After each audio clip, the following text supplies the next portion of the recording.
Hello students, welcome back. Today we are going to continue our chapter, The Crisis of Democratic Order. In today's lecture, we will discuss about the new added topics. As we all know कि हमारे syllabus में बहुत कुछ add हुआ है और बहुत कुछ delete भी हुआ है. इस chapter में दो topics add हुए हैं, that is regarding Deendayal Upadhyay as well as regarding the Ram Manohar Lohia. तो आज के जो लेक्चर में हम इन दोनों के बारे में ही बात करेंगे. ये दोनों ही ऐसे फिलोसफर्स हैं जो किस पर बात करते हैं, डेमोक्रेसी पर. इसमें हम बताएंगे कि डेमोक्रेसी के बारे में इनके क्या विचार हैं, इनकी नज़र में डेमोक्रेसी कैसी होनी चाहिए. But before starting the chapter I just want to say कि अगर आपको लगता है कि these lectures are really useful to you, तो इसको ज़्यादा से ज़्यादा लाइक कीजिए, सब्सक्राइब कीजिए and don't forget to share it. Now let us start our chapter. First है हमारा राम मनोहर लोहिया एंड सोशलिज्म. अब इसमें हमने किसके बारे में बात करनी है? राम मनोहर लोहिया के बारे में, और उनके सोशलिज्म के बारे में क्या विचार थे वो हम इसमें डिस्कस करेंगे. अब राम मनोहर लोहिया सबसे पहले, अब एक चीज ध्यान रखेंगे, ये इनको पढ़ने, चाहे वो हम राम मनोहर लोहिया की बात कर रहे हैं या दीनदयाल उपाध्याय की बात कर रहे हैं, तो इनको पढ़ते हुए या इनको समझते हुए, लर्न करते हुए, डोंट डू द रट्टाफिकेशन. इसको आपने कैसे करना है? Just keep it in your mind कि आज तक बचपन से हम लर्न करते आ रहे हैं इंदिरा गांधी जी के बारे में, हम बात करते आ रहे हैं महात्मा गांधी जी के बारे में, पंडित जवाहरलाल नेहरू जी के बारे में, प्रधानमंत्री मोदी जी के बारे में. तो इन सब के हम व्यूज के बारे में हम डिस्कस करते हैं. इसी तरीके से इन पर्सनैलिटीज की भी हमें इनके व्यूज, इनके विचार क्या हैं वो बात करनी है. कुछ भी ऐसा नहीं है कि कंफ्यूज हो उससे हम. इसमें हमने किसके, जो ये राम मनोहर लोहिया जी थे, ये किसकी फेवर करते थे? सोशलिज्म की. लेकिन सोशलिज्म के बारे में इनके क्या विचार थे वो हम बात करेंगे. राम मनोहर लोहिया जो हैं एक सोशलिज्म के मेन प्रोमिनेंट है, मेन लीडर जिन्होंने इसके ऊपर बहुत सा काम किया है. And he supported the idea of democratic socialism. उन्होंने किसको सपोर्ट किया है, किसकी फेवर की है? Idea of democratic socialism. Democratic socialism के आइडियाज की बात की है. डेमोक्रेटिक सोशलिज्म का मतलब है कि जिसमें डेमोक्रेसी के साथ साथ हम सोशलिज्म की भी बात करते हैं. सोशलिज्म में क्या होता है? हमारा मेन फोकस, मेन मोटो किसके बारे में बात करना होता है? Regarding the common people, right? While associating his socialism with democracy. वो अपने सोशलिज्म के आइडिया को डेमोक्रेसी के साथ किस तरीके से मिलाते हैं. उनके अकॉर्डिंग अगर डेमोक्रेसी और सोशलिज्म इकट्ठा चलेगा तो वो सोसाइटी ज्यादा डेवलप्ड सोसाइटी होती है, ज्यादा ग्रो करती है. Lohia considered both. अब लोहिया के अकॉर्डिंग क्या है? Both capitalism and socialism equally irrelevant for Indian society. वो कहते हैं कि चाहे कैपिटलिज्म है, पूंजीवाद है, और चाहे सोशलिज्म है, समाजवाद है, दोनों ही इंडियन सोसाइटी के लिए इररेलेवेंट है. उनका ये मानना है कि ये दोनों हमारे लिए, इंडियन सोसाइटी के लिए बेनिफिशियल नहीं है.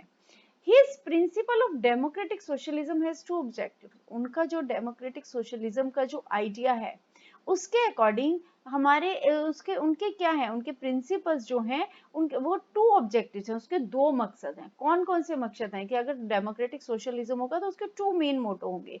कौन से होंगे? सबसे पहला होगा the economic objective in form of food and housing. सबसे पहला ऑब्जेक्टिव क्या है? कि हर व्यक्ति को फूड और हाउस यानी खाने को मिले और रहने को मिले, जो कि हमारी बेसिक नेसेसिटी है. दूसरा ऑब्जेक्टिव उनका क्या है? The non economic objective in form of democracy and freedom. ये जो खाने का, रहने का, यानी जो बेसिक नेसेसिटीज को फुलफिल करने का जो ऑब्जेक्टिव है, that is related to economic objective. लेकिन नॉन ऑब्जेक्टिव में क्या आता है? डेमोक्रेसी और फ्रीडम, राइट? तो वो इस फॉर्म में नॉन इकोनॉमिक ऑब्जेक्टिव इसको मानते हैं. It can come as an 2 marks question कि what are the principles of democratic socialism of Ram Manohar Lohia, और what were the objectives of his principles of democratic socialism, right? So it can come in 2 marks.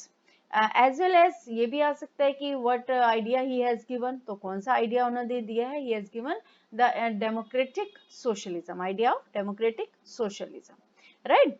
अब इसके अलावा Lohia advocated चौबुर्ज राजनीति, इन विच, अब ये इनकी जो चौबुर्ज राजनीति है इसमें क्या बात कही गई है, इसमें वो क्या कहते हैं, इन विच ही ओपिनियंस 4 पिलर्स ऑफ पॉलिटिक्स, इनके अकॉर्डिंग ये जो चौबुर्ज, चौ का मतलब क्या है, 4, राइट। तो चौबुर्ज जो राजनीति है इसमें इन्होंने राजनीति के, पॉलिटिक्स के सॉरी 4 पिलर्स बताए, 4 स्तंभ बताए। कौन कौन से 4 स्तंभ हैं, एज वेल एज सोशलिज्म, यानी किसके ये हैं, ये पॉलिटिक्स और सोशलिज्म दोनों के 4 पिलर्स हैं, 4 पिलर्स हैं जो पॉलिटिक्स में नेसेसरी हैं। वो कौन से हैं, centre, region, district and village, right. All are linked with each other, इनका ये कहना है कि चारों, चाहे वो सेंटर है, चाहे वो रीजन है, चाहे डिस्ट्रिक्ट है, चाहे विलेज है, ये चारों ही आपस में एक दूसरे से जुड़े हुए हैं, एक दूसरे से अलग नहीं है। Giving consideration to affirmative action, Lohia argue that the policy of affirmative action means in which we consider regarding on the basis of caste, religion, color, right। तो इनका ये कहना है कि जो affirmative action है should not only be for the oppressed classes, ये जो एक्शन है डेवलपमेंट को लेके के लिए जो affirmative action है ये सिर्फ अप्रेस्ड क्लासेस के लिए नहीं होनी चाहिए, दलित वर्ग के लिए नहीं होनी चाहिए, बल्कि किसके लिए होनी चाहिए, दलित वर्ग और यू कैन से जो ट्राइबल सोसाइटी, जो बैकवर्ड क्लासेस हैं, सिर्फ उन सेक्शंस के लिए ना होकर it should be for the not only for the apprised class but also for women and non religious minorities. इसके अलावा ये विमेन्स के लिए भी होनी चाहिए और इसके अलावा नॉन रिलीजियस जो मिनॉरिटी पीपल हैं उनके लिए भी ये एफर्ट्स होनी चाहिए। लोहिया क्या कहते हैं, Lohia wrote, if the total affairs of a country cannot be simplified so as to achieve the active participation of common men, वो कहते हैं कि अगर टोटल अफेयर्स कंट्री के डेवलपमेंट को लेकर जितने भी एफर्ट कोई भी गवर्नमेंट करती है, कोई भी करता है, अगर उन एफर्ट्स में आम लोगों की हिस्सेदारी नहीं है, अगर वो उन एफर्ट्स में आम लोगों को कहीं ना कहीं इग्नोर किया जा रहा है, उनकी पार्टिसिपेशन अगर नहीं है, they have to be cut up in small and yet smaller quantities, तो उनके लिए क्या करना चाहिए, तो they have to cut up in small and yet smaller quantities, यानी उन्हें छोटे से छोटे यूनिट को भी जो है इसमें शामिल करना चाहिए। अगर हम एक उसमें नहीं कर सकते, जैसे हम लोग सेंट्रल गवर्नमेंट जैसे पावर शेयरिंग होता है उसमें हम स्मॉल यूनिट्स में डिवाइड करते हैं, ऐसे हो कहते हैं कि आम लोगों के पार्टिसिपेशन के लिए भी स्मॉलर यूनिट्स बननी चाहिए। Clear, so these are the ideas of Ram Manohar Lohia।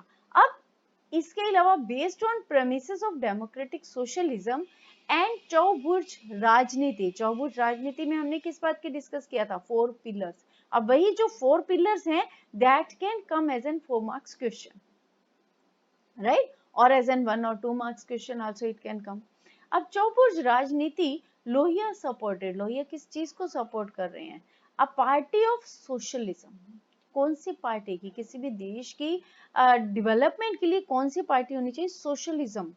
Socialism party कौन सी है, as an attempt of merging all political parties, जिसमें सारी पॉलिटिकल पार्टीज, क्योंकि हमारी पॉलिटिकल पार्टीज क्या किसी न किसी एक सेक्शन को रिप्रेजेंट कर रही है, तो इनका ये कहना है कि सोशलिज्म और डेमोक्रेसी दोनों मिलकर इकट्ठे कब चलेंगे, जब सभी पार्टीज मिल जाएंगी, मर्ज हो जाएंगी और एक पार्टी बन जाएगी, कौन सी पार्टी होगी, party of socialism, right।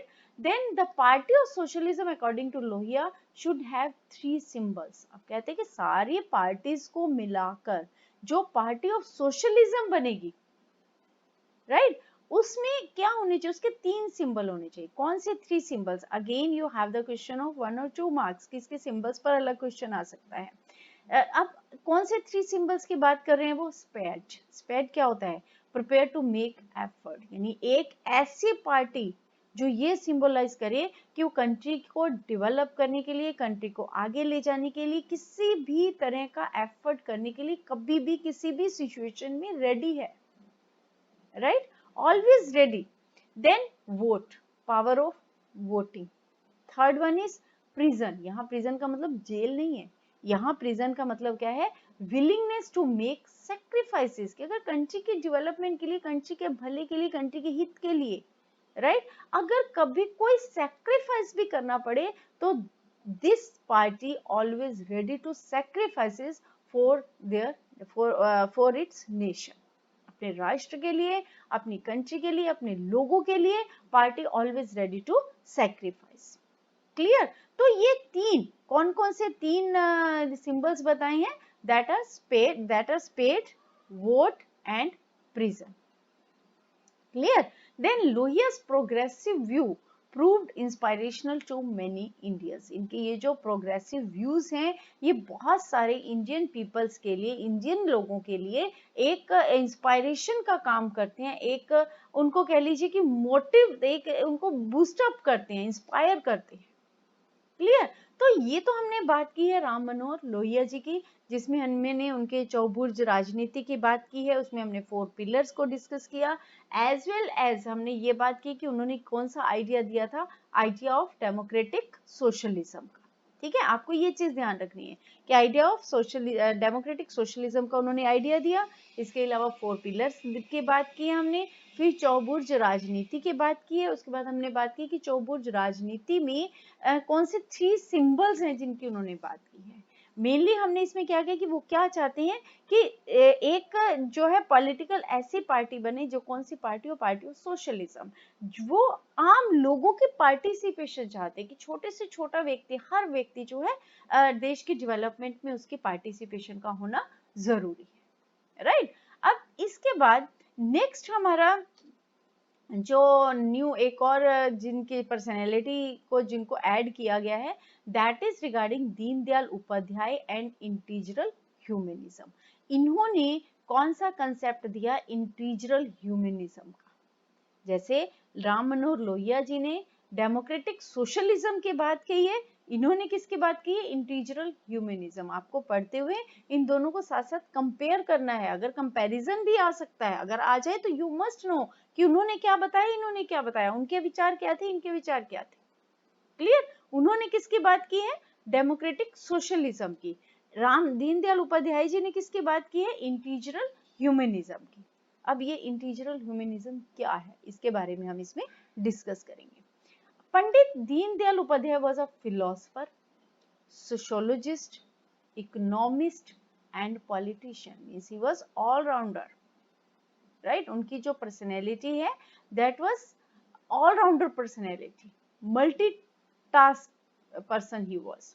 The philosophy presented by him is called, उन्होंने जो फिलोसफी दी है उस फिलोसफी का क्या नाम है, that is known as integral humanism. Integral humanism which was intended to present an indigenous socio-economic model, जो क्या किस मॉडल पर बेस्ड है, उनकी जो इंटीग्रल ह्यूमनिज्म की जो पॉलिसी है वो किस पर बेस्ड है, that is based on indigenous socio economic model in which human being remain at the centre of development. इसमें भी जैसे राम मनोहर लोहिया ह्यूमन बीइंग को मानते हैं कि पूरी जो कॉमन पीपल की भी पार्टिसिपेशन होनी चाहिए, यहाँ भी ये किस चीज को मानते हैं कि किसी भी कंट्री की डेवलपमेंट के लिए सेंटर पॉइंट, सेंट्रल जो है वो फोकस किस पर होना चाहिए, आम व्यक्ति पर, विच ह्यूमन पर। Clear? The aim of integral humanism, again what's the aim of human integralism, it can come as a question, is to ensure dignified life, यानी एक respectful life जिसमें हर व्यक्ति proudly कह सके, for every human being while balancing the needs of the individual and society, कि एक ऐसी society, एक ऐसा ह्यूमनिज्म जिसमें कि जब इंडिविजुअल और सोसाइटी के बीच के जो बैलेंस है, उनकी जरूरतों को बैलेंस करते हुए हर हर व्यक्ति का जो स्वाभिमान है, जो उसकी डिग्निटी है वो कायम रहे, राइट। वो हर व्यक्ति एक डिग्निफाइड लाइफ जो है वो जी सके। It supported sustainable consumption, sustainable का मतलब क्या है कि इस ढंग से यूज करना कि आने वाले समय में उसकी कमी ना हो, आने वाली जनरेशन भी उसको यूज कर पाए।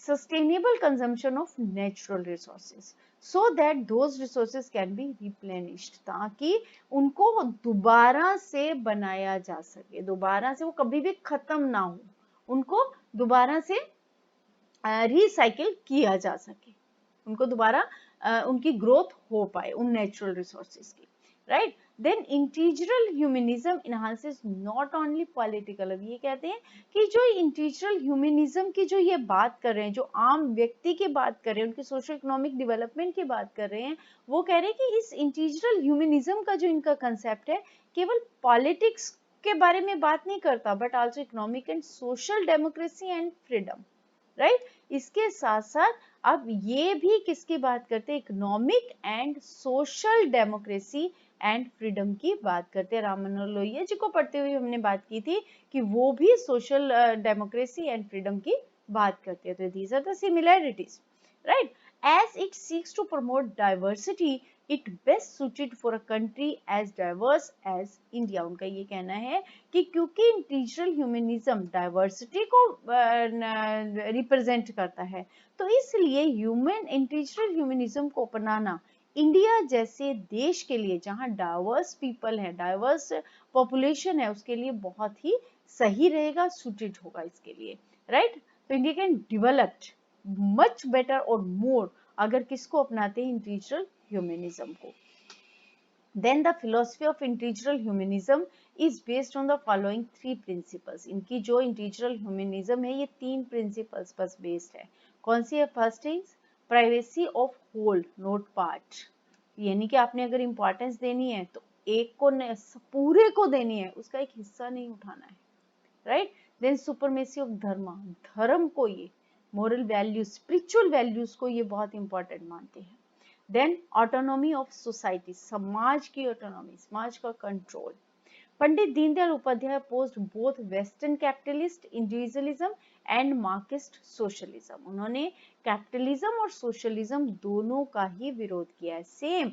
अब आप देखिए यहाँ आप जब इसको पढ़े साथ साथ यू कैन कंपेयर दीनदयाल, जो ये हमारे राम मनोहर लोहिया जी के बारे में हमने पढ़ा है, उन्होंने भी कैपिटलिज्म और सोशलिज्म दोनों का विरोध किया। उन्होंने ये कहा था कि ना तो कैपिटलिज्म सूटेड है, ना ही सोशलिज्म इंडिया के लिए सूटेड है, राइट। तो इसी तरीके से ये भी क्या करते हैं, they opposed both western capitalist individualism as well as Marxist socialism.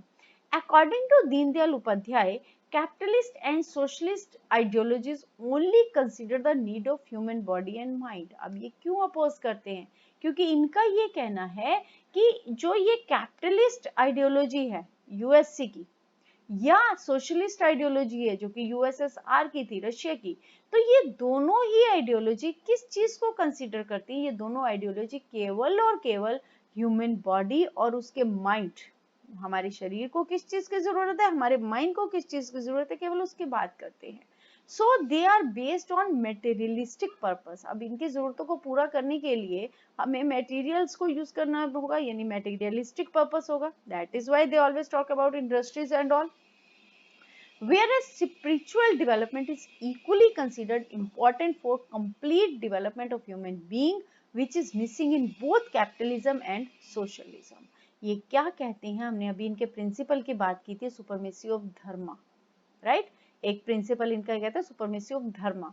तो ये कहते हैं कि कैपिटलिज्म और सोशलिज्म केवल और केवल मटेरियल पर्पस की, मटेरियलिस्टिक पर्पस की बात करता है, उससे केवल ह्यूमन की जो बॉडी की जरूरत है या ह्यूमन माइंड की जो रिक्वायरमेंट है वो पूरी होती है। लेकिन ये कहते हैं कि कहीं ना कहीं स्पिरिचुअल डेवलपमेंट जो है वो भी इम्पोर्टेंट है डेवलपमेंट के लिए। उनका ये कहना है कि स्पिरिचुअल डेवलपमेंट अगर नहीं होगी, केवल हम बॉडी और माइंड के डेवलपमेंट की बात करेंगे तो वो ह्यूमन डेवलपमेंट प्रॉपर नहीं होता है। ह्यूमन डेवलपमेंट प्रॉपर कब होता है? जब उसमें स्पिरिचुअल डेवलपमेंट भी जुड़ जाता है, धार्मिक जो डेवलपमेंट है, स्पिरिचुअल हमारे जो आइडियाज है वो भी अगर उसमें आएंगे, only then our development of human being can be completed, right. Basing his philosophy on the interior consciousness, pure human soil to be called cheating। इसको इन्होंने क्या नाम दिया है? That is cheating। Deendayal Upadhyay expect a classless, casteless and conflict free socialism। वो क्या चाहते हैं कि एक ऐसा समाज हो, एक ऐसी सोसाइटी हो जिसमें कोई क्लास ना हो, जिसमें कोई कास्ट के आधार पर कोई भेदभाव ना हो, जिसमें कोई भी कंफ्लिक्ट ना हो, किसी भी तरीके का कंफ्लिक्ट फ्री हो, क्लास फ्री हो, कास्टलेस हो और कास्टलेस हो, जिसमें किसी भी जाति इत्यादि का बात ना की जाए, राइट। तो वो ऐसे सोशल सिस्टम को बेस्ट सोशल सिस्टम मानते हैं। उनके अकॉर्डिंग डेमोक्रेसी ऐसी होनी चाहिए जिसमें, डेमोक्रेसी में किसके साथ, डेमोक्रेसी एंड सोशलिज्म, ऐसा सोशलिज्म जिसमें जो क्लासलेस है, ऐसा सोशलिज्म जो कास्टलेस है, ऐसा सोशलिज्म जो कंफ्लिक्ट फ्री है। क्लियर? तो these are the ideas of Deendayal Upadhyay, right. Again I am repeating, आपको राम मनोहर लोहिया और दीनदयाल उपाध्याय जी के जो डेमोक्रेसी को लेकर विचार है, उनको पढ़ते हुए साथ साथ उनको कंपेयर करने की, उनमें सिमिलैरिटीज क्या है, वो किसके बारे में हमने पढ़ा, राम मनोहर लोहिया जी किसकी बात कर रहे हैं, डेमोक्रेसी एंड सोशलिज्म की, राइट। और दीनदयाल उपाध्याय जी किसके बाद, उन्होंने कौन सा आइडिया दिया, डेमोक्रेटिक सोशलिज्म का।